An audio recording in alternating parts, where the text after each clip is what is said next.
മദ്യപിച്ച് വീട്ടിൽ ബഹളം ഉണ്ടാക്കുക എന്ന് പറഞ്ഞുള്ള പരാതിയിൽ ഈ മദ്യപനെ വിളിപ്പിച്ചു. അവനോട് ചോദിച്ചു, നിനക്ക് ജീവിതം വേണോ? കുട്ടികളുടെ സ്നേഹം, ഭാര്യയുടെ സ്നേഹം, അച്ഛനമ്മമാരുടെ സ്നേഹം, അയൽവാസികളുടെ സ്നേഹം, സമൂഹത്തിൻ്റെ സ്നേഹം, അധികാരികളുടെ സ്നേഹം ഒക്കെ ഉപയോഗിച്ച് ജീവിച്ച് സന്തോഷമായിട്ട് ജീവിക്കണോ? അത് വേണം സാർ, വേണമെന്ന് പറഞ്ഞു. അങ്ങനെയാണെങ്കിൽ നീ മദ്യം ഉപേക്ഷിക്കണം. ഇത് രണ്ടും കൂടെ നടക്കില്ല. മദ്യപിച്ച് കഴിഞ്ഞാൽ ഈ നിങ്ങളുടെ കുട്ടികൾ നിങ്ങളെ സ്നേഹിക്കുമോ? ഭാര്യ സ്നേഹിക്കുമോ? അച്ഛനും അമ്മയും നിന്നെ സ്നേഹിക്കുമോ?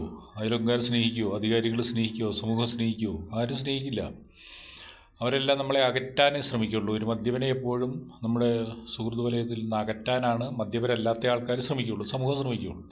അപ്പോൾ അതുകൊണ്ട് നമ്മുടെ കുടുംബാംഗങ്ങളോടൊത്ത് സന്തോഷമായിട്ട് ജീവിക്കണമെങ്കിൽ മദ്യത്തെ മാത്രം ഉപേക്ഷിച്ചാൽ മതി.